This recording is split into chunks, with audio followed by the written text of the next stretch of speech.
Athens نامی شخص ایک مشہور شہر میں رہتا تھا اور وہ کافی امیر اور ایک خود غرض انسان تھا۔ اس سے صرف اپنی اور اپنے مال کی پرواہ تھی اور صرف اپنے مال کو ہی بڑھانے کی جدوجہد میں لگا رہتا تھا۔ کبھی بھی کسی غریب کے کام نہیں آتا تھا۔ وہ اپنی کمیونٹی میں بھی اپنی خود غرضی کی وجہ سے ہی جانا جاتا تھا۔ وہ ہر روز کام پہ جاتے، راستے میں ایک بے گھر بوڑھے آدمی کو دیکھتا۔ وہ اس کے گھر کے تھوڑی دور ہی بیٹھتا تھا۔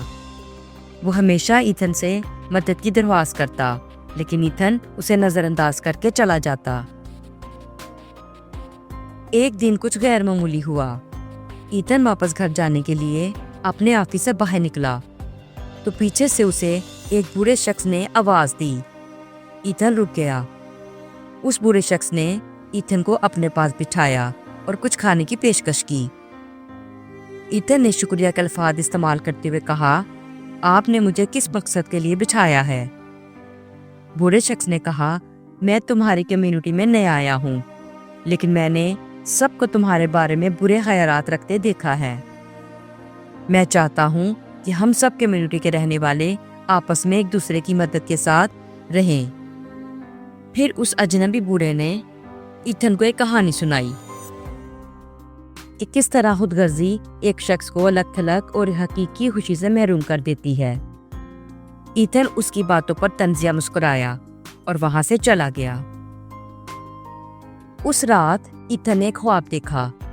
وہ ایک ایسی دنیا میں پھنس گیا تھا جہاں سب اسے نظر انداز کر رہے تھے، جس طرح اس نے دوسروں کو نظر انداز کیا۔ وہ خود کو تنہا اور خوفزدہ محسوس کر رہا تھا۔ جب وہ بیدار ہوا تو اسے اس بوڑھے شخص کی باتیں یاد آئیں اور پھر اس نے اپنے آپ کو بدلنے کا عزم کیا۔ اگلے دن ایتھن جب کام پہ جانے لگا تو اس نے پھر بے گھر آدمی کو دیکھا۔ اس بار وہ رک گیا۔ ایتھن نے اسے کچھ رقم اور کھانے کو دیا۔ وہ شخص مسکرایا اور شکریہ ادا کیا۔ پہلی بار ایتھن کو حقیقی خوشی کا احساس ہوا۔ اب وہ جب بھی راستے میں کسی بھوکے کو دیکھتا تو اس کی مدد کرتا۔ ایتھن نے اپنی کمیونٹی کے 2-3 بندوں سے مشورہ کیا کہ کس طرح زیادہ سے زیادہ لوگوں کی مدد کی جائے۔ ایتھن کی تجویز پر وہ سب بہت خوش ہوئے اور انہوں نے مل کر ضرورت مندوں کے لیے کپڑا اور کھانا اکٹھا کرنے کے لیے خیراتی مہم کا اہتمام کیا۔ اس کے پڑوسی اس کی تبدیلی سے متاثر ہو کر مدد میں شامل ہوئے۔ ایتھن اور اس کے ساتھی ہر اتوار بے شمار کپڑے اور کھانے کے اسٹال لگاتے، جس سے بہت سے غریب مستفید ہوتے اور دعائیں دیتے۔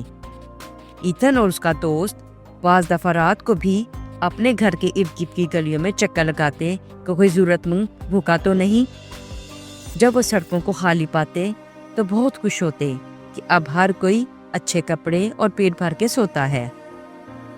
اب ایتھن کمیونٹی میں ایک محبوب شخصیت بن گیا۔ لوگ اس کے رویے کی تبدیلی اور دوسروں کی مدد کرنے کی خواہش کی تعریف کرتے۔ بچے بھی اس کے ساتھ بہت خوش ہوتے اور ایتھن جیسا بننے کی خواہش کرتے۔ اب ایتھن کو پورا یقین ہے کہ بے لوث مدد کرنا انسان کے تعلقات کو اور زیادہ مضبوط کرتا ہے اور انسان اپنی اور دوسروں کی نظروں میں فخریہ زندگی گزارتا ہے۔ پیارے بچوں، آپ کو یہ کہانی کیسی لگی؟ سبسکرائب کریں اور اگلی کہانی کا انتظار کریں۔